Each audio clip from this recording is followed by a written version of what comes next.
ಇನ್ನು ಇವತ್ತು ಇನ್ನೂ ಆರಂಭ ಆಗಿಲ್ಲ 12ನೇ ದಿನದ ಉತ್ಖನನ ಕಾರ್ಯ. ಬೆಳ್ತಂಗಡಿ SIT ಕಚೇರಿಯಲ್ಲಿ ಸದ್ಯಕ್ಕೆ ಅನಾಮಿಕ ದೂರುದಾರ ಇದ್ದಾನೆ. ಸತತ 2 ಗಂಟೆಯಿಂದ SIT ಕಚೇರಿಯಲ್ಲಿ ಅನಾಮಿಕನಿಗೆ ಗ್ರಿಲ್. ಹಾಗಾಗಿ ಇವತ್ತಿನ ಉತ್ಖನನ ಕಾರ್ಯ ವಿಳಂಬವಾಗ್ತಾ ಇದೆ. ಈಗಾಗಲೇ ಧೋ ಅಂತ ಮಳೆ ಬೇರೆ ಸುರಿತಾ ಇದೆ ಧರ್ಮಸ್ಥಳದಲ್ಲಿ.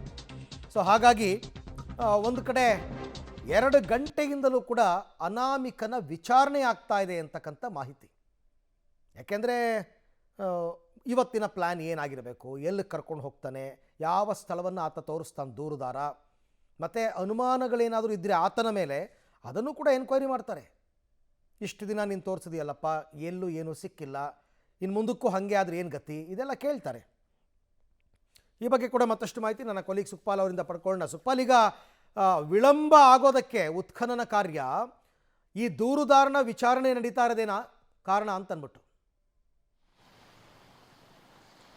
ಹೌದು, ಈಗ ಇತ್ತೀಚಿನ 2-3 ದಿನಗಳಿಂದ ಆತ ಕಚೇರಿಗೆ ಆಗಮಿಸಿದ ಬಳಿಕನೇ ಇವತ್ತಿನ ಪಾಯಿಂಟ್ ಏನಿದೆ ಅನ್ನುವಂಥದ್ದನ್ನು ಆತ ನಿಗದಿಪಡಿಸುವಂಥದ್ದು. ಹಾಗಾಗಿ ಆತ ಪ್ರತಿದಿನ ಸಂಜೆ ಏನು ಹೋಗ್ತಾನೆ, ಯಾವುದೋ ಒಂದು ಖಾಸಗಿ ಮನೆಯಲ್ಲಿ ಆತ ವಾಸ್ತವ್ಯ ಹೂಡ್ತಾನೆ, ಅಲ್ಲಿ ಮುಂದಿನ ದಿನದ ಬಗ್ಗೆ ಕೆಲವೊಂದು ಪ್ಲ್ಯಾನ್ಗಳಾಗುತ್ತೆ ಅನ್ನುವಂಥ ಮಾಹಿತಿ ಇರುವಂಥದ್ದು. ಹಾಗಾಗಿ ಆ ಒಂದು ಪ್ಲ್ಯಾನ್ನ ಪ್ರಕಾರದಲ್ಲೇ ಆತ ಮಾರನೇ ದಿನ ಅಂದರೆ ಈಗ ಇವತ್ತು ಬಂದಿದ್ರೆ ಇವತ್ತು ಬಂದು SIT ಕಚೇರಿಯಲ್ಲಿ ಆ ವಿಚಾರವನ್ನು ತಿಳಿಸ್ತಾನೆ. ಇಂಥ ಕಡೆಗಳಲ್ಲಿ ನಾನು ಇವತ್ತು ಜಾಗವನ್ನು ತೋರಿಸ್ತೇನೆ ಅನ್ನುವಂಥದ್ದು. ಹಾಗಾಗಿ ಅದರ ಬಗ್ಗೆ ಸಾಕಷ್ಟು ವಿವರಣೆಯನ್ನು SIT ಅಧಿಕಾರಿಗಳು ಕೇಳ್ತಾರೆ. ನೀನು ಅಲ್ಲಿ ಈಗ ಇಷ್ಟು ದಿನಗಳ ಕಾಲ ತೋರಿಸಿರುವಂಥ ಯಾವುದೇ ಪಾಯಿಂಟಲ್ಲೂ ಏನೂ ಸಿಗಲಿಲ್ಲ, ಇವತ್ತು ಹೋಗುವಂಥ ಪಾಯಿಂಟಲ್ಲಿ ನಿಖರವಾಗಿ ಯಾವ ರೀತಿಯಲ್ಲಿ ನೀನು ಹೇಳ್ತಾ ಇದೆಯಾ ಅನ್ನುವಂಥದ್ದನ್ನು ವಿಚಾರಣೆ ಮಾಡ್ತಾರೆ. ಜೊತೆಗೆ ಯಾವ ಪಾಯಿಂಟ್, ಆ ಪಾಯಿಂಟ್ನಲ್ಲಿ ಯಾವ ಶವವನ್ನು ಹೂತಾಕಿದ್ದೇನೆ ಅನ್ನುವಂಥ ಈ ರೀತಿಯಾದಂಥ ವಿವರಣೆಯನ್ನು ಆತನ ಹತ್ರ ಪಡೆದುಕೊಳ್ತಾರೆ. ಈ ಪ್ರಾಸೆಸ್ ಈಗ ನಡೀತಿರುವಂಥದ್ದು. ಸುಮಾರು 2 ಗಂಟೆಗಳ ಕಾಲ ಅಧಿಕಾರಿಗಳು ಆತನ ಜೊತೆ ಇದೇ ರೀತಿಯಾದಂಥ ಮಾತುಕತೆಗಳನ್ನು ಆಡ್ತಾ ಇದ್ದಾರೆ.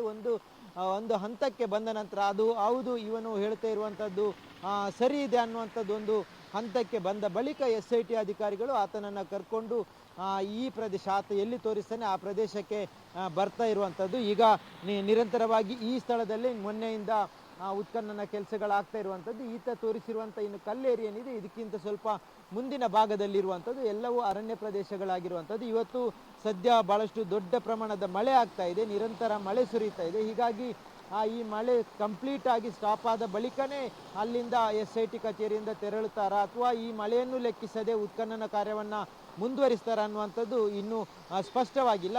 ಈ ಬೆಳ್ತಂಗಡಿ ಸೇರಿದಂತೆ ಇಡೀ ಧರ್ಮಸ್ಥಳದಲ್ಲಿ ಹೆಚ್ಚಿನ ಪ್ರಮಾಣದಲ್ಲಿ ಮಳೆ ಆಗ್ತಾ ಇದೆ. ಹೀಗಾಗಿ ಕಾರ್ಯಾಚರಣೆ ಸಂದರ್ಭ ಅದು ತೊಡಕಾಗಬಹುದು ಅನ್ನುವಂಥ ಹಿನ್ನೆಲೆಯಲ್ಲಿ ಇನ್ನೊಂದಷ್ಟು ಸಮಯಗಳ ಬಳಿಕ ಹೊರಡುವಂಥ ಸಾಧ್ಯತೆಯೇ ಇದೆ. ಇಷ್ಟು ಹೊತ್ತುಗಳ ಕಾಲ ಅಲ್ಲೇ ಇರುವಂಥ ಕಾರಣಕ್ಕಾಗಿ ಊಟದ ವಿರಾಮವನ್ನು ಅಲ್ಲೇ ತಗೊಳ್ತಾರೆ. ಊಟ ಎಲ್ಲ ಮಾಡಿದ ಬಳಿಕನೇ ಈ ಭಾಗಕ್ಕೆ ಬರುವಂಥ ಸಾಧ್ಯತೆಗಳಿರುವಂಥದ್ದು. ಅರವಿಂದ್, ರೈಟ್, ಹಾಗೆ ಸಂಪರ್ಕದಲ್ಲಿರಿ ಸುಖಪಾಲ್, ಮತ್ತೆ ನಿಮ್ಮ ಜೊತೆ ಮಾತನಾಡ್ತೀನಿ. ಒಟ್ಟಾರೆ ಈಗ ಅದೇ ಭೋಜನ ವಿರಾಮದ ನಂತರ ಮತ್ತಷ್ಟು ಉತ್ಖನನ ಬರ್ತಾರೆ.